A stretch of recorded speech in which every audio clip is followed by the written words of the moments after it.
எவ்வளவு பேருக்கு இன்னைக்கு வழங்க போறோம் தெரியுமா?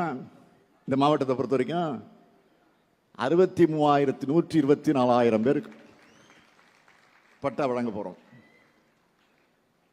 நான் கலந்து கொண்ட நிகழ்ச்சிகளே இந்த அளவுக்கு பட்டா வழங்குறது இந்த நிகழ்ச்சியில் தான் இவ்வளவு அதிகம். இதுக்காக பாடுபட்டு இருக்கக்கூடிய வருவாய்த்துறை, மாவட்ட நிர்வாகம் அனைவருக்கும் என்னுடைய ஸ்பெஷல் பாராட்டுக்கள், என்னுடைய ஸ்பெஷல் வாழ்த்துக்கள். ஏன்னா மனிதனுடைய வாழ்க்கையில் வாழ்விடம் என்பது ரொம்ப அத்தியாவசியம், முக்கியமானது. அந்த உரிமையும் கொடுக்கிறது தான் நம்முடைய திராவிட மாடல் அரசு. திருவள்ளூர் வந்துட்டு உங்க எதிர்பார்ப்புகளை நிறைவு செய்யாம நான் போக முடியுமா? அதனால புதுசா ஒரு 5 அறிவிப்புகளை நான் இந்த விழாவில் வெளியிட போறேன். முதல் அறிவிப்பு, கடம்பூர் ஊராட்சி ஒன்றியம் தண்டலம் கலசவநல்லத்தூர் சாலையில் கூவமாற்றின் குறுக்க 20,37 லட்சம் ரூபாய் மதிப்பீட்டில் உயர்மட்ட பாலம் அமைக்கப்படும். இரண்டாவது அறிவிப்பு, திருவாலாங்காடு ஊராட்சி ஒன்றியம் மணவூர் லட்சுமி விலாசபுரம் சாலையில் கொசஸ்தலையாறு ஆற்றின் குறுக்க 23,47 லட்சம் ரூபாய் மதிப்பீட்டில் உயர்மட்ட மேம்பாலம் அமைக்கப்படும். மூன்றாவது அறிவிப்பு, திருவள்ளூர் ஊராட்சி ஒன்றியம் காக்கலூர் ஊராட்சியில் தாமரை குளம் மேம்படுத்தக்கூடிய பணிகள் 2,27 லட்சம் ரூபாய் மதிப்பீட்டில் நமக்கு நாமே திட்டத்தின் கீழ் அது மேற்கொள்ளப்படும். நான்காவது அறிவிப்பு, இந்தியாவிலேயே 2வது பெரிய உப்புத்தர நில ஏரியாக இருக்கக்கூடிய பழவேற்காடு ஏரி பறவைகளுக்கான முக்கிய வாழ்விடமாகவும் சுற்றுலாத்தலமாகவும் விளங்கி வருது. இந்த பகுதியில் சூழலியல் சுற்றுலா வசதிகள் ஏற்படுத்தப்படும். மேலும் அங்கு இருக்கக்கூடிய வைரவன் குப்பம் மீனவ கிராமத்தில் மீனவர்களுடைய பயன்பாட்டிற்காக வலை பின்னும் கூடம் அமைத்து தரப்படும். இறுதியா மிக முக்கியமான 5வது அறிவிப்பு, வாகன போக்குவரத்து அதிகமாக இருக்கக்கூடிய திருமழிச ஊத்துக்கோட்டை சாலை 51 கோடி ரூபாய் மதிப்பீட்ட அகலப்படுத்தி மேம்படுத்தப்படும். இப்படி நம்ம அரசோட அக்கறையான நிர்வாகத்தால அனைத்து துறையும் இன்னைக்கு வளர்ந்துகிட்டு வருது. அனைத்து தரப்பு மக்களும் வளர்றாங்க. அதனாலதான் தமிழ்நாடு அனைத்து வகையிலும் வளர்ச்சி அடையுது. தமிழ்நாடு அரசு செயல்படுத்தி கொண்டிருக்கக்கூடிய திட்டங்களால தமிழ்நாட்டில் மாபெரும் சமூக புரட்சி நடைபெற்று வருது. நீங்க பாக்குறீங்க, மகளிருக்கு வழங்குற 1000 ரூபாய் உரிமை தொகை, பெண்களுடைய பொருளாதார சுதந்திரம் இன்னைக்கு அவங்களுக்கு அளிச்சு அவங்க தன்னம்பிக்கையை உயர்த்தி இருக்கு. நீங்க என்ன சொல்றாங்க, அந்த பஸ்ஸை பார்த்து ஸ்டாலின் பஸ் என்று நீங்க அன்போடு கூப்பிடுகிற அந்த விடியல் பயணம் திட்டத்தால பெண்கள் மேற்கொள்ளுகிற பேருந்து பயணங்கள் அதிகரிச்சிருக்கு. அது மட்டுமா, காலையில பசியோடு பள்ளிக்கு வந்த மாணவர்கள் இப்போ சூடான சுவையான ஊட்டச்சத்து உணவை கால உணவு திட்டத்தில் சாப்பிட்றாங்க. இதனால அவங்க வருகை அதிகரிச்சிருக்கு, தாய்மாருடைய பணிச்சுமை குறைஞ்சிருக்கு. குழந்தைகள் சத்து குறைபாட்டை போக்க கர்ப்பிணி தாய்மார்கள் மற்றும் குழந்தைகளுக்கான ஊட்டச்சத்தை உறுதி செய் திட்டத்தை கொண்டு வந்திருக்கிறோம். அரசு பள்ளியில் படித்த மாணவர்களுக்கு மாதம் 1000 ரூபாய் தரக்கூடிய புதுமை பெண் தமிழ் புதல்வன் திட்டங்கள் மூலமா அரசு பள்ளியுடைய மாணவர்கள் காலேஜில் சேர்றது, கல்லூரியில் போய் சேர்றது கடந்த 3 வருஷம் பார்த்தீங்கன்னா 30 விழுக்காடு அதிகரிச்சிருக்கு. தொழிற்சாலைகள் இல்லாத மாவட்டங்களே இல்லைன்னு சொல்ற அளவுக்கு எல்லா மாவட்டங்களையும் தொழிற்சாலைகளை நிறுவிட்டு இருக்கிறோம். தொழிற்சாலையை நிறுவுவது மட்டும் இல்ல, அந்த நிறுவனங்களில் பணிபுரியக்கூடிய ஏற்ற திறன்மிக்க இளைஞர்களை உருவாக்க நான் முதல்வன் போன்ற திட்டங்கள் தொலைநோக்கு பார்வையோடு உருவாக்கி இருக்கிறோம். வளமான தமிழ்நாடு மட்டும் இல்ல, நலமான தமிழ்நாடாக உருவாக்கிட்டு இருக்கோம். மக்களை தேடி மருத்துவம், இன்னுயிர் காப்போம் நம்மை காக்க 48, இது போன்ற செயல் திட்டங்களை தொடர்ந்து செஞ்சுக்கிட்டு இருக்கிறோம். இப்படி நாட்டுக்கே முன்னோடியாக பல முற்போக்கு திட்டங்களை நம்ம திராவிட மாடல் அரசு செஞ்சுட்டு வருது. சட்டமன்ற கூட்டத்தோடு நடந்துகிட்டு இருக்கு. நீங்க செய்தியெல்லாம் பார்த்திருப்பீங்க, தொலைக்காட்சியிலும் பார்த்திருப்பீங்க, பத்திரிகையிலும் படிச்சிருப்பீங்க. விளிம்பு நிலை மக்களுக்கு நம்ம அரசு அதிகாரம் வழங்குது. என்ன? தமிழ்நாட்டில் இருக்கக்கூடிய எல்லா உள்ளாட்சி அமைப்புகளையும் மாற்றுத்திறனாளிகள் தேர்தலிலே போட்டியிடலாம். உள்ளாட்சி தேர்தலில் நேரடியா உறுப்பினராக ஒரு சட்டத்தை அறிமுகப்படுத்தியிருக்கேன். இதனால உள்ளாட்சி அமைப்புகள்ல 15,000க்கும் மேற்பட்ட மாற்றுத்திறனாளிகளுடைய குரல் ஒலிக்க போகுது தமிழ்நாடு முழுக்க. இப்படி நம்ம ஆட்சியில தன்னம்பிக்கையும் வளர்ந்திருக்கு, தமிழ்நாடு வளர்ந்திருக்கு. இதைத்தான் சிலரால பொறுத்துக்க முடியல. ஆட்சி மேல நியாயமா எந்த குறையும் சொல்ல முடியாம அவதூறு பரப்பிட்டு இருக்கிறாங்க. இப்போ சட்டம் ஒழுங்கு, அரசு நிர்வாகம் எல்லாத்திலையும் தமிழ்நாடு சிறப்பாக செயல்படுது. செயல்படுற காரணத்தால் தான் எல்லா தரவுகளையும் தரவரிசையிலையும் தெளிவா இன்னைக்கு நம்ம பார்க்கிறோம். ஆனா தமிழ்நாட்டில் இருக்கிற சில எதிர்கட்சிகள் பொறுப்பான எதிர்கட்சிகளாக நடந்துக்காம தமிழ்நாட்டுக்கே எதிரி கட்சிகள் மாதிரி செயல்படுறாங்க. அவங்க எண்ணம் என்ன? தமிழ்நாட்டுக்கும் தமிழ்நாட்டு மக்களுக்கும் துரோகம் இழைக்கக்கூடிய கூட்டத்தோடு உறவாடி தமிழ்நாட்டை அடகு வைக்கணும். இதுதான் அந்த சந்தர்ப்பவாதிகளோட ஒரே எண்ணமா இருக்கு. திமுகவை பொறுத்த வரைக்கும் நீட் தேர்வை எதிர்க்கிறதா இருந்தாலும், மும்மொழி திட்டத்தை நிராகரிக்கிறதா இருந்தாலும், வக்திருத்த சட்டத்தை எதிர்க்கிறதா இருந்தாலும்,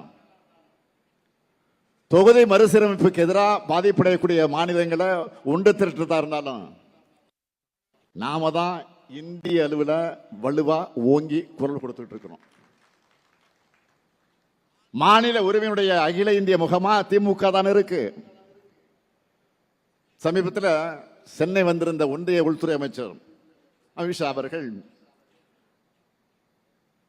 நாம கேட்பதற்கெல்லாம் பதில் சொல்லாம திசை திருப்புவதற்காக இதையெல்லாம் நாம் பேசிக் கொண்டிருக்கிறோம் என்று பேசினார். அதாவது நாம திசை திருப்புறோமா இதெல்லாம் பேசி அப்படின்னு யார் சொல்றா? ஒன்றியத்திலிருந்து வந்த உள்துறை அமைச்சர் அமித்ஷா அவர்கள் சொல்லிட்டு போயிருக்காரு. நான் சொல்ல விரும்புறது, இந்தியாவில் இருக்கக்கூடிய எல்லா மாநிலங்களுக்கும் சேர்த்து தான் தமிழ்நாடு போராடுது. மாநில உரிமையை கேட்கிறது தப்பா? நீங்க எதையும் செய்யாத காரணத்தினால்தானே ஆளுநர்களுக்கு எதிராக உச்சநீதிமன்றம் வரைக்கும் போய் நம்ம வரலாற்று சிறப்புமிக்க தீர்ப்பு பெற்றோம். திமுகவோட போர் என்னன்னு தமிழ்நாட்டு மக்களுக்கு மட்டும் இல்ல, இந்தியாவில் இருக்கக்கூடிய எல்லோருக்கும் தெரிஞ்சிருக்கப்போ இதான் திமுக போவர். உண்மை இப்படி இருக்க திசை மாறி சென்று கொண்டிருப்பவர்கள் திசை காட்டிகளாக இருக்கிற எங்களை பார்த்து திசை புலம்ப வேண்டாம். நான் கேட்பது, மாண்புமிகு ஒன்றிய உள்துறை அமைச்சர் அமித்ஷா அவர்களை நீட் தேர்வில் விளக்கு தருவோம்னு உங்களால் சொல்ல முடியுமா? இந்திய திணிக்க மாட்டோம்னு உங்களால் உறுதியளிக்க முடியுமா? தமிழ்நாட்டுக்கு இவ்வளவு சிறப்பு நிதியை கொடுத்திருக்கிறோம்னு பட்டியல் போட முடியுமா? தொகுதி மறுசீரமைப்பால தமிழ்நாட்டோட பிரதிநிதித்துவம் குறையாதுன்னு வாக்குறுதி கொடுக்க முடியுமா? நாங்க செய்யறது திசை திருப்பல்னா இதுக்கெல்லாம் தெளிவான பதில தமிழ்நாட்டு மக்களுக்கு ஏன் நீங்க கொடுக்கல? அடுத்து கொஞ்ச நாளைக்கு முன்னாடி தமிழ்நாட்டுக்கு நம்முடைய மாண்புமிகு பிரதமர் அவர்கள் வந்தார்கள், ராமேஸ்வரத்துக்கு வந்தார்கள், ராமநாதபுரம் மாவட்டத்துக்கு வந்தார்கள், பாலத்தை திறந்து வைக்க வந்தார்கள். வரட்டும், அதை நாங்கள் விமர்சிக்க விரும்பல. ஆனால் என்ன பேசிட்டு போனாருங்க, எவ்வளவு கொடுத்தாலும் இங்கே அழுகுறாங்க, எவ்வளவு நிதி கொடுத்தாலும் நம்ம அழுகுறோமா அப்படின்னு பேசிட்டு போயிருக்காரு. நான் மிகுந்த அடக்கத்தோடு மரியாதையோடு மாண்புமிகு பிரதமருக்கு நினைவுபடுத்த விரும்புவது, ஒன்றிய அரசிடம் கையேந்தி நிற்க மாநிலங்கள் பிச்சைக்காரர்களான்னு யாரு நீங்க கேட்டது, நீங்க சொன்னது. அதனால தான் நினைவுபடுத்துறேன். குஜராத் முதலமைச்சராக மோடி அவர்கள் இருந்தப்போ நீங்க பேசுனது என்ன? குஜராத் மாநிலத்தினுடைய முதலமைச்சர் வந்தப்போ ஆளுநர்கள் மூலமாக தனி ராஜாங்கம் பண்றாங்க. யாரு? மோடி பேசுறாரு. எப்போ? குஜராத் முதலமைச்சராக இருந்தப்போ. எதிர்கட்சி ஆளும் மாநிலங்களுக்கு ஒன்றிய அரசு நிதி வழங்குறதுல பாரபட்சம் காட்டுதுன்னு புகார் சொன்னார். யாரு? மோடி அவர்கள். இப்போ நாங்க கேட்டா மட்டும் அழுறாங்கன்னு சொல்றது எந்த வகையில் நியாயம்? நான் கேட்பது அழுகை அல்ல, அது தமிழ்நாட்டினுடைய உரிமை. நான் அழுது புலம்பரணும் இல்ல, ஊர்ந்து போய் யார் காலையும் விடறமனும் இல்லை. உறவுக்கு கை கொடுப்போம், உரிமைக்கு குரல் கொடுப்போம். யார் கற்றுக் கொடுத்தா? நமக்கு யார் சொல்லிக் கொடுத்தா? நம்முடைய தலைவர் கலைஞர். அவருடைய வழித்தடத்தில் பயணிக்கிறவன் நான். அதுக்கு அடையாளம் தான் இந்தியாவில் எந்த மாநில அரசு செய்யாத வகையில் நீதியரசர் குரியன் ஜோசப் தலைமையில் அங்க அமைச்சிருக்கக்கூடிய மாநில சுயாட்சி குழு, எப்படி தலைவர் கலைஞர் அவர்கள் ஆகஸ்ட் 15 விடுதலை நாள் அன்று மாநில முதலமைச்சர்கள் தேசிய கொடியை ஏத்துகிற உரிமையை எல்லா மாநிலத்துடைய முதலமைச்சர்களுக்கு பெற்று தந்தாரோ, அந்த மாதிரி இந்த குழுவினுடைய மூலமாக அனைத்து மாநிலங்களின் நியாயமான உரிமைகளையும் நாங்கள் பெற்று தருவோம். மாநிலங்கள் சுயாட்சி பெற்றவையா இருந்தாதான் இங்க உங்களுக்கு இங்க இருக்கக்கூடிய மக்களுக்கு தேவையானதை செய்ய முடியும். இதைத்தான் நான் சட்டமன்றத்தில் சொன்னேன். ஒரு தாய்க்கு தன் குழந்தைக்கு என்ன தேவைன்னு தெரியும். ஒரு தாய்க்கு தான் தெரியும் தன்னுடைய குழந்தைக்கு என்ன வேணும்னு. தன் குழந்தைக்கு என்ன கொடுக்கணும்னு எங்கேயோ டெல்லியில் இருக்கிறவங்க தீர்மானிச்சா அந்த தாய் பொங்கி எழுவாள் அப்படின்னு சட்டமன்றத்தில் நான் பதிவு பண்ணேன். ஒன்றிய பாஜக அரசு எல்லா வகையிலும் நமக்கு தடை ஏற்படுத்துறாங்க. எப்படியெல்லாம் தமிழ்நாட்டு வளர்ச்சிக்கு குடைச்சல் கொடுக்க முடியும்னு யோசிச்சு எல்லா அருவத்திலையும் அதை பண்ணிக்கிட்டு இருக்கிறாங்க. ஆனா இது எல்லாத்தையும் மீறி ஒன்றிய அரசே வெளியிடக்கூடிய எல்லா தரவரிசையும் எல்லா புள்ளி விவரங்களையும் நம்ம தமிழ்நாடு தான் முதன்மை இடத்தை மீண்டும் மீண்டும் பிடிச்சுக்கிட்டு இருக்கு. இதுக்கு காரணம் என்ன? நம்முடைய திறமையான நிர்வாகம். இத்தனை இடர்பாடுகளை நீங்க உருவாக்கும் போதே நாங்க இவ்வளவு சிறப்பாக செயல்படுறோம்னா, எங்களை வஞ்சிக்காம தமிழ்நாட்டுக்கு நியாயமா கிடைக்க வேண்டிய நிதியை கொடுத்தா, எங்க உரிமைகளை தடையிடாம இருந்தா எங்களால் இன்னும் பல மடங்கு சிறப்பாக செயல்பட முடியும். நீங்க செய்யலன்னா நீங்க ஏற்படுத்துகிற தடைகளை எல்லாம் ஒவ்வொன்றா சட்டபூர்வமா உடைச்செறிவோம்.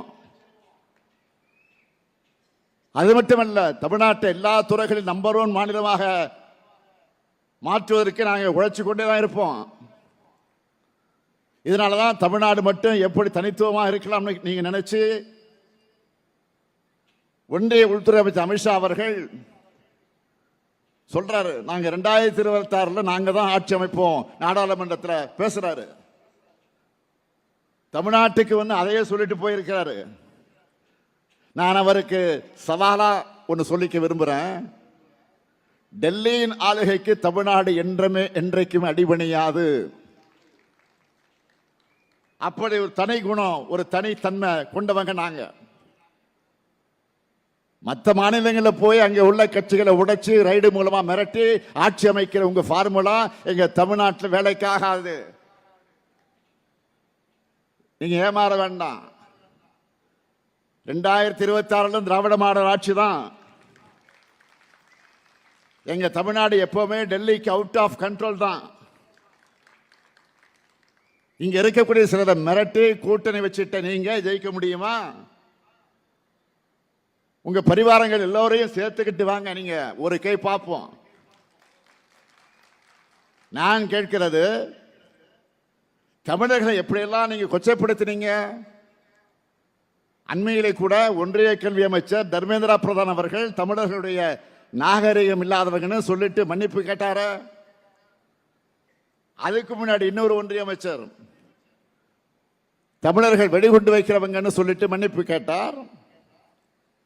நீங்க என்ன ஒடிசாவில் பேசுனீங்களா? பூரி ஜெகநாதர் கோயில் கருவூலச்சாவியை திருடி தமிழ்நாட்டில் வச்சிருக்காங்கன்னு நீங்களும் பிரதமரும் ஒடிசாவில் போய் பேசுனீங்க.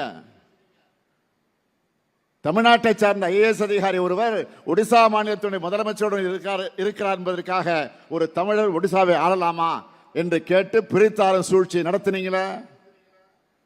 அது மாதிரி இங்க செய்ய முடியாது. இங்க நீங்க தன்மானமும் தமிழ் இனமானமும் இல்லாத கொத்தடிமை துரோக கூட்டணியை சேர்ந்து தமிழ்நாட்டு ஆளு நினைக்கிறீங்க. நீங்க கொஞ்சம் வரலாற்று எடுத்து பாருங்க. சுயமரியாதையும் மானம் வீரம் விவேகம் கூட நல்லிணக்கு உள்ள மண் எங்கள் தமிழ் மண்.